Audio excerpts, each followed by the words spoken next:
हम middle class लोगों की सैलरी पूर्णिमा के चांद की तरह होती है। महीने में बस एक बार आती है और धीरे धीरे करके छोटी होते होते मात्र 15 दिनों में गायब हो जाती है। अब चांद तो धीरे धीरे वापस से बढ़ने लगता है, पर हमारा पैसा एक बार खर्च हो गया तो अगले 15 दिनों के लिए उधार, कर्जे या बची कुची सेविंग से निकालना पड़ता है। पर क्या कोई ऐसा तरीका है कि ये पैसा धीरे धीरे घटने की बजाय बढ़ता चला जाए और बढ़ते बढ़ते इतना हो जाए कि हमारी सारी जरूरतें पूरी करके हमें अर्ली रिटायरमेंट और फाइनेंशियल फ्रीडम दिला दे। देखो, वॉरेन बफेट का कहना है कि अगर आपको लाइफ में अमीर बनना है, सक्सेसफुल बनना है, तो आपको कुछ बाकी लोगों से ज्यादा स्मार्ट नहीं, बस बाकी लोगों से ज्यादा डिसिप्लिन्ड होना है। यानी थोड़ा थोड़ा पैसा खर्च करने की बजाय अगर आप इन्वेस्ट करने पर ध्यान दो तो कुछ ही सालों में जो आपको अमीर बना देगा वो है पावर ऑफ कंपाउंडिंग। और ऋषभ और आकाश के साथ भी कुछ ऐसा ही हुआ। तो शौर्य, ऋषभ और आकाश तीन दोस्त रायपुर से मुंबई आए। आंखों में नौकरी के अलग अलग सपने लिए। तीनों के पास अच्छी इंजीनियरिंग की डिग्री थी और साथ ही अमीर होने का सपना भी। ऋषभ का शुरू से रियल एस्टेट की तरफ इंटरेस्ट था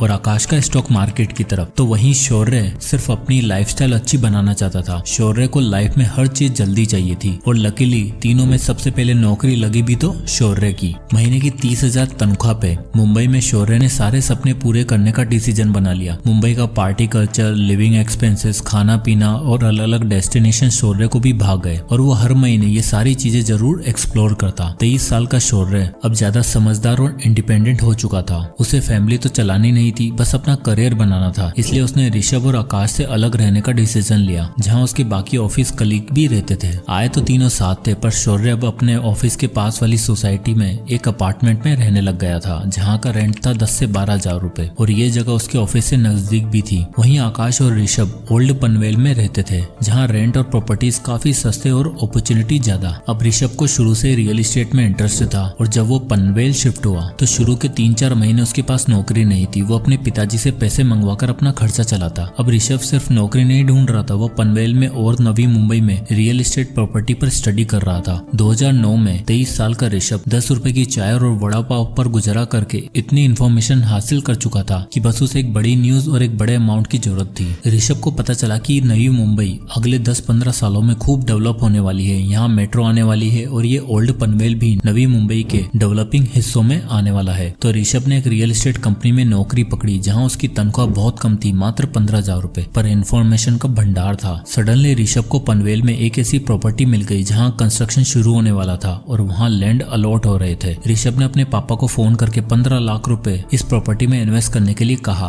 और ये वादा किया कि 10 साल के अंदर अंदर यहाँ डेवलपमेंट होने वाला है और हम इसी 3-4 प्रॉपर्टी खरीद के पूरी तरीके से फाइनेंशियली फ्री हो जाएंगे। अब एक इंडियन फादर कहाँ मानने वाले थे, पर कैसे भी करके ऋषभ ने उन्हें कन्विंस किया और 15 लाख रुपए डलवा लिए। साल 2011 में वो प्रॉपर्टी बनकर तैयार हो गई। उसके साथ ही वहाँ शॉपिंग कॉम्प्लेक्स, हॉस्पिटल, स्कूल बना। ऋषभ ने वो प्रॉपर्टी रेंट पर डाली और 2% का रेंटल यील्ड निकाला। अब ऋषभ की प्रॉपर्टी का दाम बढ़ते जा रहा था और शुरुआती 5 सालों में उसकी प्रॉपर्टी ने रंग दिखाना शुरू कर दिया और 5 साल में उसकी प्रॉपर्टी की वैल्यू 30,17,000 हो चुकी थी और उसे मंथली 60,000 रुपए रेंट आने लग गया था। साथ ही उसकी जॉब भी अच्छी होती जा रही थी। ये दिखाता है कि ऋषभ ने पैसा कमाने से भी पहले उसको ऐसी जगह इन्वेस्ट करने के बारे में सोचा जहां उसको फ्यूचर में इनकम आती रहे। वहीं दूसरी तरफ शौर्य 2011 में 25 साल का हो चुका था और अब उसकी लाइफ पूरी तरीके से चेंज हो चुकी थी। उसे मुंबई की फ्लैशी कल्चर की आदत लग चुकी थी और अब वो लाइफ के बड़े बड़े परचेज बिना कुछ सोचे समझे करने लग गया था। 50,000 सैलरी होने के बाद और 3 साल नौकरी करने के बाद शौर्य हर वो काम करने लग गया था जो उसके कलीग किया करते। उसके दोस्तों ने गाड़ी खरीदी तो शौर्य का भी मन हुआ कि अपनी गाड़ी ली जाए। भाई साहब शोरूम में जाते हैं और इन्हें पसंद आती है 6 लाख रुपए की सेडान गाड़ी। अब 6 लाख रुपए एक साथ तो नहीं थे, तो बनवा ली EMI। और अब आप यहाँ देख ही सकते हो कि रेंट के साथ साथ शौर्य का 12,000 रुपए का एक और फिक्स्ड खर्चा हो गया है। 50,000 की सैलरी में शौर्य 12,000 रेंट पे करता था और 12,000 गाड़ी की EMI, यानी 24 से 25,000 का खर्चा फिक्स्ड। अब गाड़ी आ गई थी, महंगी बातचीत हो गई थी, तो अब तो जीवन में किसी हमसफर का आना बनता था। और लाइफ पार्टनर आते ही शौर्य ने अपने आप को ऐसे प्रेजेंट किया जैसे उसके पास बहुत पैसा है और वो खूब पार्टी और मजे करता है। शौर्य के पार्टनर ने भी अपने मन में शौर्य के लिए वही इमेज बना ली और अब शौर्य के पास 25,000 एक्स्ट्रा बचते भी थे, अब वो भी नहीं बच रहे थे। धीरे धीरे टाइम बीता। शौर्य अच्छी जॉब की तलाश में स्विच करता रहा। उसने अपनी फैमिली बनाई, शादी करी, पर इस बीच में वो जब भी अपने दोस्तों के बारे में सोचता तब उसे यही लगता कि यार मैं कहां से कहां आ गया हूं और वो लोग अभी वहीं के वहीं पड़े हुए होंगे। फाइनली 11 साल काम करने के बाद जब शौर्य 36 साल का हो चुका था तब उसे ऐसी जॉब मिल गई थी जहां उसे 1 लाख रुपए पर मंथ मिल रहा था और अब शौर्य को लगा कि टाइम आ गया है खुद का घर लेने का। शौर्य और उसकी वाइफ अब मुंबई में एक अच्छा घर की छानबीन में लग गए थे और फाइनली पनवेल में एक प्रॉपर्टी पसंद आती है, 3 BHK अपार्टमेंट, और वो भी फुली फर्निश्ड, जो उन्हें 90 लाख रुपए मिल रहा था।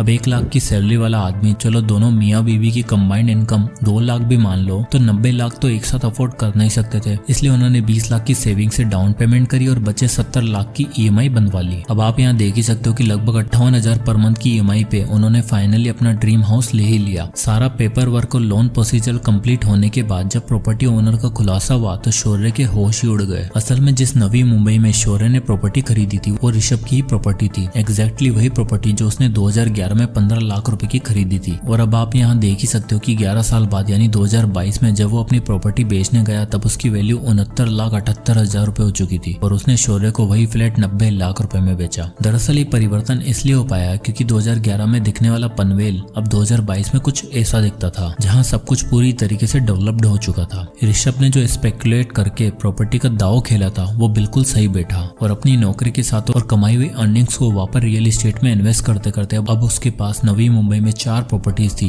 जिसमें से एक खरीदी शौर्य ने। तो जैसे ही शौर्य ने ऋषभ को देखा वो हैरान हो गया और ऋषभ ने उससे मिलने के बाद बताया कि भाई मैंने इन 13 सालों में 4 प्रॉपर्टी खरीद ली है। दरअसल मैं नवी मुंबई में तब इन्वेस्ट किया था जब वो डेवलप हो रही थी और रियल एस्टेट इकलौती ऐसी चीज है जो इन्फ्लेशन के दायरे में इतनी नहीं आती। उल्टा इन्फ्लेशन के साथ साथ रियल एस्टेट भी ग्रो होता है और साथ ही बढ़ती प्रॉपर्टी के रेट्स भी और आसपास होती डेवलपमेंट के साथ रेंट भी इंक्रीज हो जाते हैं, यानी पावर ऑफ कंपाउंडिंग के साथ पावर ऑफ रेंटिंग भी। 36 की एज में ऋषभ के पास इतना पैसा था कि वो आराम से रिटायर हो सकता था और उसका एसेट उसे पैसा कमाकर दे रहा था। वॉरेन बफेट कहते हैं, if you don't find a way to make money while you sleep you will be working till your last breath. और कुछ ऐसा ही हाल था शौर्य का। इन दोनों में बातचीत चली रही थी कि इतने में आकाश का जिक्र हुआ। शौर्य ने पूछा कि आकाश कहाँ है आजकल, नौकरी के लिए कहीं धक्के तो नहीं खा रहा? तो ऋषभ ने बताया, नहीं भाई, उसकी गेम तो एकदम अलग है। उसने 2 साल नॉर्मल जॉब करने के बाद दलाल स्ट्रीट में नौकरी करी और अब वो वहीं पर प्लेस्ड है। रुक, उसको भी बुलाता हूँ। आकाश का इंतजार करते हैं। शौर्य और ऋषभ दोनों एक होटल में बैठे हुए थे। तभी आकाश एक ट्रू जेंटलमैन सेंस में अपनी गाड़ी से उतरता है और दोनों से बड़े दिनों बाद मिलकर बहुत खुश होता है। आकाश का सिंपल वे ऑफ लिविंग देखकर शौर्य पूछता है कि भाई तुम्हारा क्या हाल है, लाइफ में कुछ हुआ कि नहीं, पैसा रुपया कमाया कि नहीं ढंग से? इस पर आकाश बड़ी ग्रेसफुली रिप्लाई करता है कि भाइयों बस अगले 5 सालों में रिटायर होने वाला हूँ। शौर्य मन ही मन सोचता है कि एक साला रिटायर भी हो गया है और एक 5 साल बाद होने वाला है और मैं अकेला अगले 20 साल तक घर की EMI भरने के लिए काम करूंगा क्या? आउट ऑफ क्यूरियोसिटी शौर्य पूछ ही लेता है कि भाई 5 साल में कहीं लॉटरी तो नहीं लगने वाली? इस पर आकाश उन दोनों को अपनी लाइफ स्टोरी बताता है। कहता है कि मेरी कोई लॉटरी नहीं लगने वाली, बल्कि मैं सेविंग्स रूल और कंपाउंडिंग रूल की मदद से पैसा कमाया है और अब इतना हो चुका है कि बस 3-4 साल बाद रिटायर हो जाऊंगा। तो आकाश कंटिन्यू करते हुए बताता है कि हुआ यूं कि मेरी पहली नौकरी लगी एक ट्रेडिंग कंपनी में एज एन IT टेक्नीशियन। वहाँ मेरा काम तो अलग था, पर मैंने स्टॉक मार्केट के कुछ दाव पेच सीखे और अपनी 25,000 की सैलरी में से कुछ पोर्शन सेव करके इन्वेस्ट करता रहा। इन्वेस्ट करने के लिए मैंने जिस सेविंग मेथड का यूज किया था वो था 50-30-20 रूल। मैंने 25,000 की सैलरी में से 50% हिस्सा अपनी नीड्स के लिए रखा, 30% वॉन्ट्स और एंटरटेनमेंट सोर्सेज के लिए और बाकी बचा 20% यानी 5,000 रुपए SIP के थ्रू इन्वेस्ट किया। आकाश ने बताया कि उसे सबसे पहले मार्केट के बारे में सीखना था और इन्वेस्टमेंट के लिए जो सबसे बेस्ट चीज थी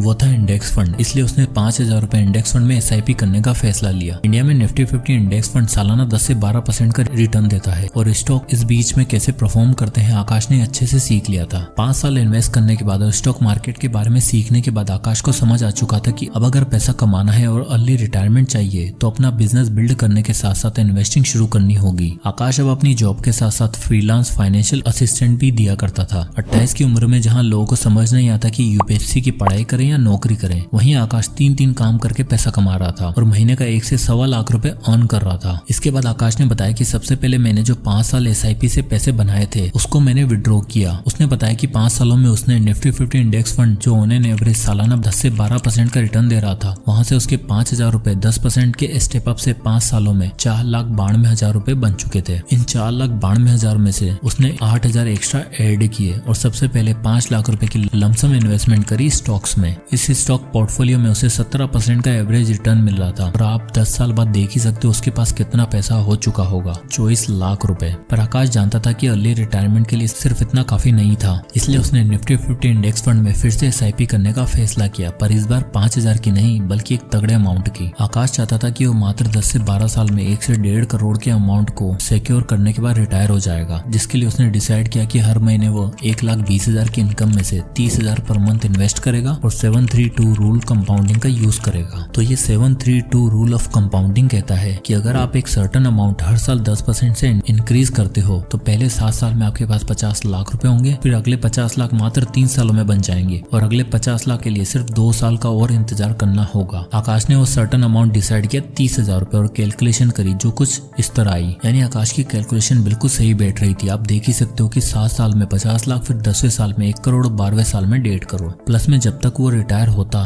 तब तक उसके पास 25 लाख के स्टॉक भी तो था जिससे उसे डिविडेंड भी मिल रहा होगा। पर इस कैलकुलेशन में एक बहुत बड़ी दिक्कत थी। आकाश ने सोचा 1.5 करोड़ रुपए जो 12 साल बाद कैलकुलेशन में शो हो रहे हैं, क्या 12 साल में इन्फ्लेशन के बाद भी इनकी वैल्यू सेम ही रहेगी क्या? तब उसने इंडिया में चल रहे 6% एवरेज इन्फ्लेशन को भी एडजस्ट करा जिसकी कैलकुलेशन कुछ इस तरह थी। आप यहाँ देख ही सकते हो इन्फ्लेशन एडजस्ट करने के बाद उन 1.5 करोड़ की एक्चुअल वैल्यू मात्र 71 लाख रुपए होगी। तो आकाश को ये समझ आ चुका था कि 30,000 रुपए से तो काम नहीं होने वाला है। उससे अपनी रिटायरमेंट के लिए 1 करोड़ की जरूरत थी जो 30,000 पर मंथ की SIP से अचीव नहीं होने वाला था। इसलिए उसने पहले दिन से 50,000 पर मंथ इन्वेस्ट किया और अब आप रिजल्ट देख ही सकते हो। 732 रूल ऑफ कंपाउंडिंग, उसका 1 करोड़ का टारगेट 12 साल में आराम से अचीव हो जाएगा, वो भी आफ्टर इन्फ्लेशन। यानी अगर तीनों दोस्तों में देखा जाए तो आकाश ने बाकी दोनों को आराम से आउट प्ले कर दिया। चलो ऋषभ को तो रियल एस्टेट में पावर ऑफ कंपाउंडिंग देखने को मिल गई और 36 की एज में वो फाइनेंशियली फ्री भी हो गया। अब देखो रियल एस्टेट में आपको बल्क में कैपिटल चाहिए जो सही टाइम पे ऋषभ के पापा ने डाल दी। पर आकाश की टेक्निक और मल्टीपल इनकम सोर्सेज से पैसा कमाने की अप्रोच सबसे ज्यादा रियलिस्टिक और एप्लीकेबल लगती है, जिसको शौर्य ने कभी समझने की कोशिश ही नहीं करी। अभी 36 की एज में ऋषभ रिटायर हो चुका था और आकाश भी 3-4 साल बाद रिटायरमेंट लेने ही वाला था। पर शौर्य वो तो भी 20 साल और नौकरी करेगा क्योंकि उसके घर की EMI जो चुकानी है, बच्चे का महंगा स्कूल में एडमिशन करवाया है, उसकी फीस भी भरनी है और जो महंगी लाइफस्टाइल शुरू से बनाई थी उसे मेंटेन भी तो करना है, जिसमें आराम से 1 से 1.5 लाख रुपए खर्च हो ही जाएंगे। ये एक सबसे बड़ा डिफरेंस है रिच और मिडिल क्लास माइंडसेट के लोगों में। मिडिल क्लास माइंडसेट के लोग पैसा आते ही उसे 10 जगह खर्च करने की सोचते हैं। आप में से कितने ऐसे होंगे जिनकी सैलरी आने से पहले एक शॉपिंग लिस्ट रेडी होती है? कमेंट में यस लिखो। वही एक रिच माइंडसेट वाला इंसान सोचता है कि कितने सोर्सेज से पैसा कमाया जा सकता है और ले रिटायरमेंट कैसे ली जा सकती है। यानी मिडिल क्लास लोगों के पास होता है power of loans and EMIs जो उन्हें एक दिन बर्बाद कर देता है। वहीं अमीर लोगों के पास होता है पावर ऑफ कंपाउंडिंग जो उन्हें आबाद और फाइनेंशियली फ्री बना देता है। जय हिंद।